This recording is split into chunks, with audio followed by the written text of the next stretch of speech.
A ver, pensemos en el cine de terror. No es solo cosa de sustos y gritos, ¿verdad? Va mucho más allá. Es como un espejo de nuestros miedos más profundos. Cada monstruo, cada asesino, en realidad nos está contando algo sobre la época en que nació. Así que acompáñenme en este viaje para descubrir cómo ha evolucionado la pesadilla en la pantalla grande, desde sus meros inicios hasta lo que vemos hoy. En el fondo, de lo que se trata el cine de terror es de romper con lo cotidiano. O sea, toma nuestro mundo, ese que conocemos, y le mete una fuerza maligna, algo que nomás no debería estar ahí. ¿Para qué? Para obligarnos a confrontar temas oscuros, temas tabú. Es una forma, digamos, de ver de frente a lo que más nos inquieta. Esta anécdota es fascinante, de verdad. Imagínense, antes de que existiera cualquier monstruo o asesino en serie, la simple ilusión de un tren acercándose fue suficiente para causar pánico. Esto nos demuestra que el cine, desde que nació, ya traía el poder de aterrorizar, simplemente jugando con nuestro miedo más básico, el miedo a que la realidad se quiebre. Bueno, arranquemos en esa primera era, donde el miedo tenía un rostro muy claro y sobre todo venía de lejos. El monstruo era una criatura externa, ¿saben? Inconfundiblemente inhumana. Acechaba desde castillos góticos, tumbas llenas de polvo o laboratorios medio siniestros. Justo aquí se pusieron los cimientos del género. Desde los efectos que parecían magia de Méliès, pasando por esa pesadilla visual que fue Caligari y, claro, la inolvidable sombra de Nosferatu. Cada una de estas películas fue pionera. Construyeron el lenguaje del miedo. Un lenguaje que, la verdad, llegaría a su máxima expresión con el sonido y el Drácula de Universal. Y es que fue un movimiento artístico, el expresionismo alemán, el que le dio al terror su estética, la que todos reconocemos. No se trataba nada más de crear imágenes que dieran miedo. Era todo un lenguaje visual para expresar la locura, la ansiedad. Con esos ángulos imposibles y esas sombras amenazantes, el escenario mismo se convertía en otro monstruo. ¿Y entonces qué pasó? Pues que Hollywood entró en escena. Universal Pictures agarró esa estética sombría de Europa y básicamente la empaquetó para las masas, convirtiéndola en todo un fenómeno. No solo hicieron películas, lo que hicieron fue forjar leyendas. Tomaron a los monstruos de la literatura gótica y los convirtieron en los primeritos íconos del terror en el cine. Y aquí los tenemos. Cada uno representaba un miedo diferente, ¿no? El miedo al extranjero aristócrata con Drácula, el miedo a la ciencia sin control con Frankenstein, el miedo a una maldición antigua con la momia. No eran solo monstruos, eran la encarnación de las ansiedades de su tiempo. Pero de repente, ¡pum!, todo cambió. El terror dio un giro radical. Dejó los castillos lejanos para mudarse literal a nuestro vecindario, a los moteles de carretera, a las casas de los suburbios. El verdadero punto de quiebre fue darnos cuenta de que el monstruo ya no era una criatura extraña, ahora podía ser nuestro vecino.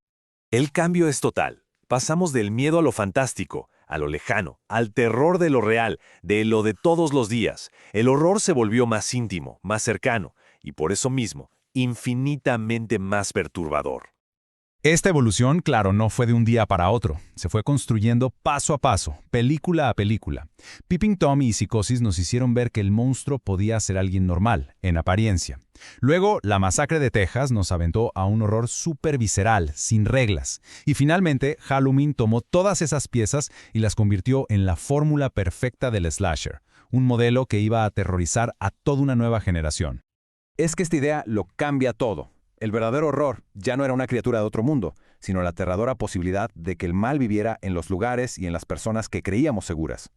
Y así, el subgénero slasher se armó con una fórmula que era casi como un ritual. El asesino enmascarado, que es esta fuerza del mal sin rostro. Las víctimas jóvenes, que eran como castigadas por su libertad. Y por supuesto, la chica final, la única que era lo suficientemente lista y fuerte para sobrevivir y enfrentarse al mal. Y a partir de aquí, el miedo cruzó todas las fronteras. El terror ya no era algo exclusivo de Europa y Estados Unidos, sino que se convirtió en un lenguaje global. Cada cultura empezó a exportar sus propias pesadillas, y eso enriqueció el género con nuevos monstruos y nuevas ansiedades. En Italia, por ejemplo, surgió el giallo. Era una mezcla de misterio y horror, pero con una violencia súper estilizada, casi como de ópera. Esos asesinos con guantes negros y toda esa estética tan impactante, bueno, fueron la inspiración directa del slasher gringo. Luego llega George A. Romero, y vaya que lo cambia todo. Agarra una figura que era casi de folclore y la transforma en el fin del mundo. Ojo, sus zombies ya no son los sirvientes de un hechicero, para nada. Éramos nosotros mismos, pero despojados de toda humanidad, consumiéndolo todo a nuestro paso. Una metáfora potentísima de los miedos sociales de esa época, ¿eh? Miedo a la guerra, al consumismo, de todo. Y mientras tanto, desde Japón llegó una ola de terror muy diferente. El J-horror no necesitaba tanta sangre. Su poder estaba en la atmósfera, en un miedo que iba creciendo poco a poco. Nos presentó fantasmas vengativos y un miedo nuevo, muy moderno, que la tecnología que nos rodea pudiera ser un portal para maldiciones antiguas. Y todo eso nos trae al presente. Hoy, el panorama del terror es más diverso que nunca. Hay un subgénero para cada miedo que se nos ocurra.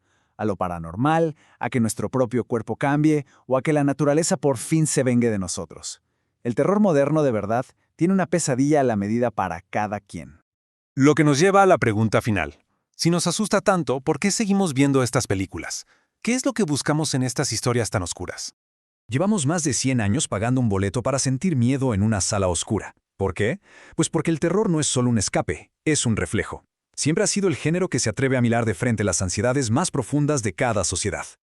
Entonces, resumiendo, la cara del monstruo cambia para reflejar nuestros miedos, moviéndose de lo sobrenatural a lo inquietantemente humano. El género además se está reinventando todo el tiempo con influencias de todas partes del mundo. Y al final nos da un espacio seguro para poder confrontar nuestras propias ansiedades.